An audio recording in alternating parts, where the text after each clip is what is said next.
What's happening? Man, I had a terrible football weekend. I'm not even sure I want to talk about Anthony Joshua. I tried telling you, fools came at me. I'm past videos in the comments talking about I'm hating on AJ. What you punk motherfuckers got to say now? Coming at me, and I gave you straight facts. He got knocked out again, Yep. telling me You know what though? he should get another shot at Usyk. Fuck out of here. He's done. On Rick Glazer's page, I did pick Dubois because it was one of these pages that came up the morning before the fight. So I picked I'm not Dubois, coming and I at think, you. I'm talking about them fools in the comments that came at me oh, reckless. but that's what they're Right gonna do. here, These right are here. What you boxing got to say people, now, man. punks? Let's These go. are boxing people. You know what they're gonna Man, do, I've been whether they listening to know that Murdergram dude. I'm ready. Let's go. Bring it. Bring it. whether they know what they're talking about or not. They're in there either to troll or they just happen to be trolls, and the only ones who don't know they're trolls because they don't know enough of boxing. That's what happened. But on Saturday night, well, Saturday night there, Saturday evening here primarily, we saw those two fight, or if you hadn't seen it, you could just look at the highlights and saw what happened during that fight.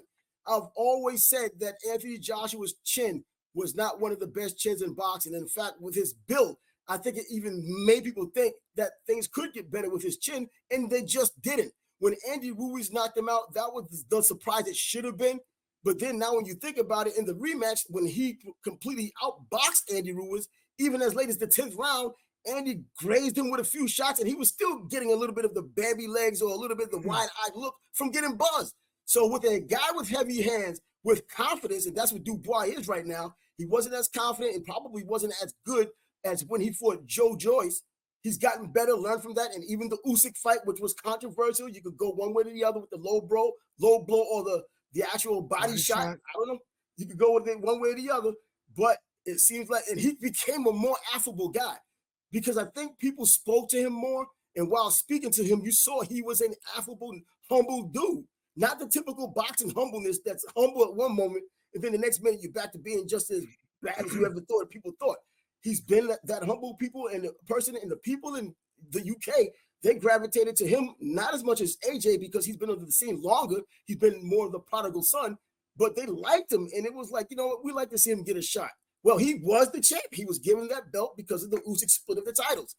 And with heavy hands and an opportunity at AJ's chin, we saw it early what he could do with that damn shot against AJ's chin early. We didn't have to wait till later rounds to see if AJ could hold up against the power. Yeah, that's true. What he stopped him in the fifth. He In the knocked him fifth down like round, three but he got times. it going in the first. The first clean shot. I mean, it looks like all you gotta be is have decent size and a good punch, and you got a really good shot to be Anthony Johnson. I mean Anthony Joshua. In the rematch against Andy Ruiz, he fought smartly. He kept his distance. He fought tall. He moved. He didn't give Andy Ruiz his chin very often. And, he won a pretty much dud of a decision, but he won. But, you know, people were all excited. AJ's back. You look what he did to Ngannou. Ngannou, come on, man. I, That I was was exciting. I That was was I more was trying to exciting than tell you, I was trying to tell them trolls in the comments, you're hyped because he beat Ngannou? Really? Come on, man. Dude had the Ngannou fight. one I think pro anyone gives him boxing up. fight. I mean, I'm sorry, man. I was never high on AJ after the knockout to Ruiz, and this didn't surprise me. Yeah, now the knockout with against Ruiz is what made me kind of not fall off the bandwagon because I wasn't really on the bandwagon, but I liked him and I thought he was representative of what a boxing heavyweight champ should be. And I think I got caught up, which isn't typically the case. I got caught up with him being a big muscular guy because he looked the part. If you had a heavyweight champion, you wanted to be heavyweight champion out of all the guys that we've seen. Tyson Fury, just going by the eyeball test, wouldn't have been the guy. Looking at the No, he Klitschko's, doesn't look they like were the built champ. like that, No, but you thought, hell, they're boring. And then he comes along, and then the hype that came with him, and then the push and money that came with the promotion of him, I thought that he would be this guy. And then when I saw him fight, I was like, wow. And then now we look at hindsight, his toughest fight or his most credible win came against an older Klitschko.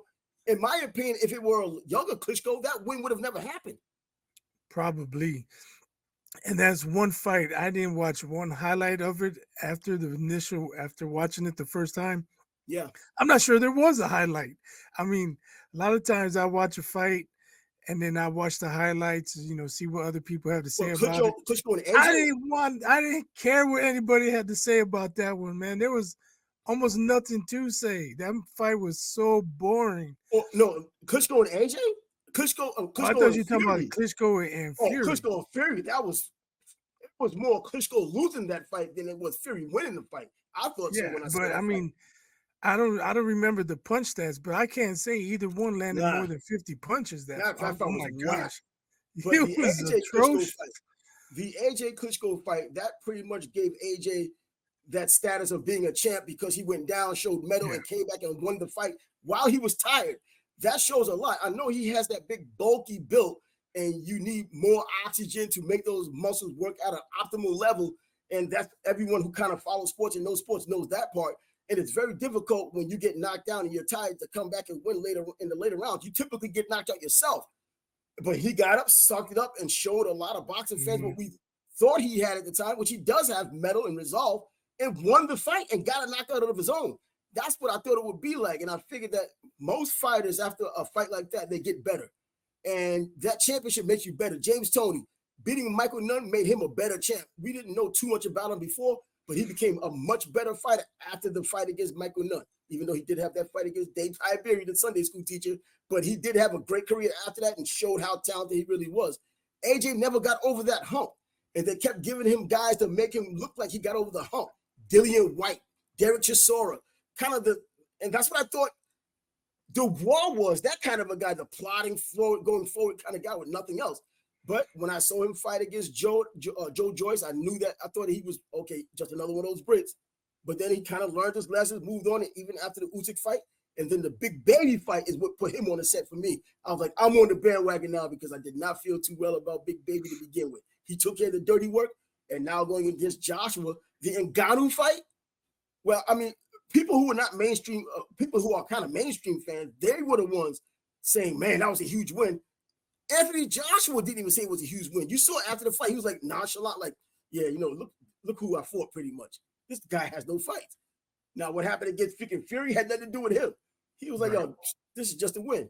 And then Otto Whalen, who he fought before that, not enough to give us an idea of him really making progress, but it did look like fool's gold because I was like, okay, he knows how to stick to a game plan, and he did. But he still stuck to a game plan here. It just happened too quick for him to get knocked out, and he did. Yeah, so I think he's definitely earned his shot at a rematch with Usyk. I don't know if the Usyk and Fury gonna have their rematch if he has to wait, but I don't really see anybody else out there. You know what? I just don't, because even the younger guys I mentioned before, Frank Sanchez in particular, I don't think, I mean, even if he becomes champ, because I think he has the skills to become champ, I don't think the heavyweight division is going to be one of these divisions where we try to know the champ and we really follow this guy or there's someone really to push. I don't see a heavyweight out there. Even Zhang, the big Chinese fighter, he has that big punch. He's a southpaw, but he's pretty damn boring too until he hits you. There isn't really someone as heavyweights that can go and really capture the imagination of fans. Kind of like Fury had his Deontay Wilder. They had their trilogy. That's pretty much what kept boxing on the forefront, heavyweight boxing. After that, so speaking of Wilder, do you think he and Joshua should get together now? see, that's what I did not want because these guys are no longer at their best, and we could use the analogy with Floyd Mayweather and Manny Pacquiao, but at least they still had real status, and Floyd was still a champ. Now we got to deal with these two guys who were way past it, and then Yeah, Deontay I think Wilder they should stays. hang him up. That's what I'm thinking. But if Both of there's them. some positive to be brought out of this, I would like to see these guys get their final paycheck, 401k, get the hell out of boxing, and leave with their heads. But with them both being power punchers as they are, I doubt they play it tentative. It's more likely that AJ would play it smart and tentative for a fight like that, as Deontay Wilder still tries to prove that he's that devastating power puncher because he has nothing else to show.